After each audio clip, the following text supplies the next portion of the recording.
Access granted.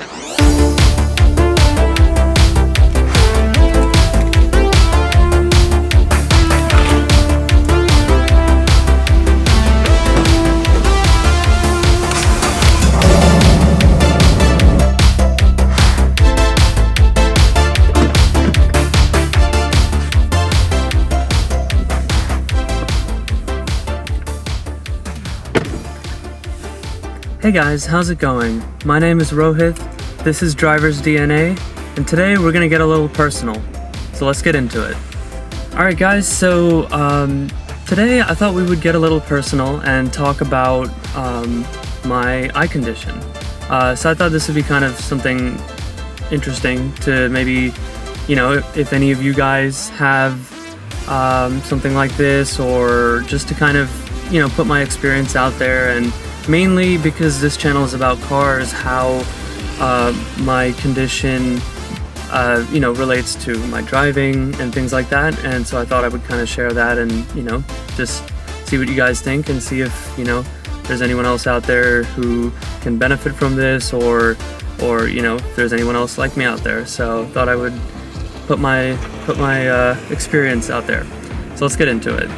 So specifically, I was born with a condition called optic atrophy, and usually what that means is a atrophy or degradation of the optic nerve. So that's like the nerve that basically connects your eyeball to your brain. And so for me, that never formed all the way. When I was developing as a fetus, the connection between my eyeball and my brain is not complete in both my eyes. So for me, even though my eyeball is seemingly perfect and I should be able to see normally, not all the signals that my eyes are seeing reach my brain. So what that means for me is it's given me about 20/80 in my right eye and about 2100 in my left eye. And basically what that means functionally is my right eye is about 4 times worse than 20/20, and my left eye is about 5 times worse. So I just have to be either 4 to 5 times closer to an object to see it the same way as someone with 20/20 would.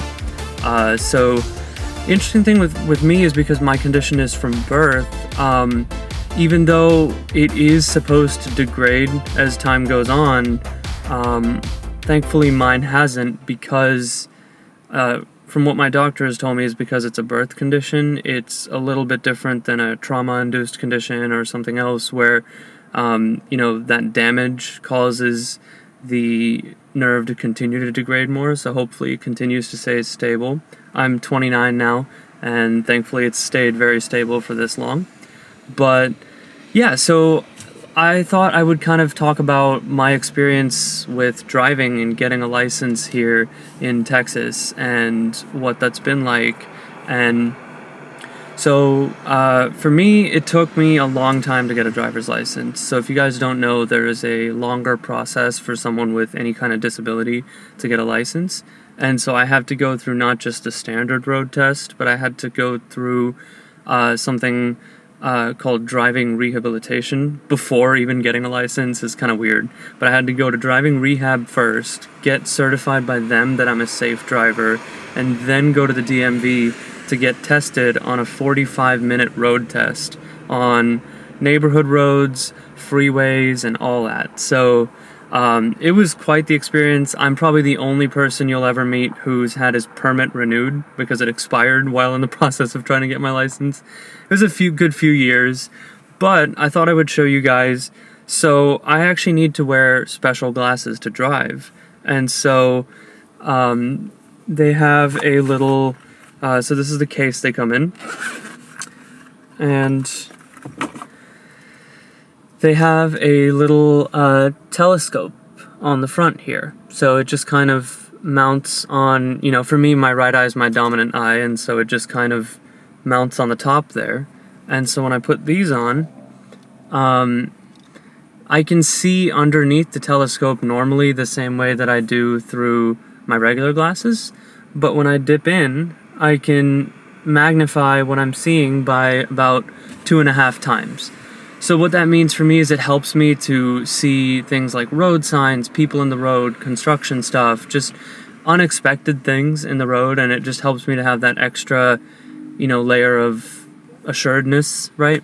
But this is also a requirement for me to drive, with my condition. And so, yeah, I thought I would just kind of, as an intro video, kind of put my experience out there. If you guys want me to do more or have any questions, feel free to leave them in the comments. I would love to answer them. And then, yeah, if any of you guys have a similar condition, or, have had your experience with getting a driver's license, or how it's like driving for you, let me know in the comments. And I thought I would start a new series of videos on the channel where I review cars from the accessibility perspective. So for example, how easy are the gauges to read, the screens, the buttons? Is it for someone with visual difficulty? Is it easy to navigate that car? So maybe that might help you guys when you're making a car purchase, what to look for.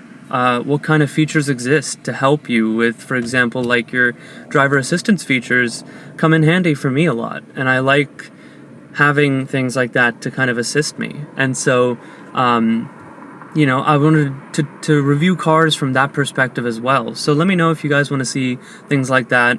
We have, between me and my parents, 3 cars at home. So I was going to start by reviewing those and, kind of see if that's something that would be helpful to you guys. So let me know in the comments if you guys want to see more things like that. And I just kind of wanted to, start this conversation. So let me know. And thank you guys so much for watching, and I'll catch you guys in the next one.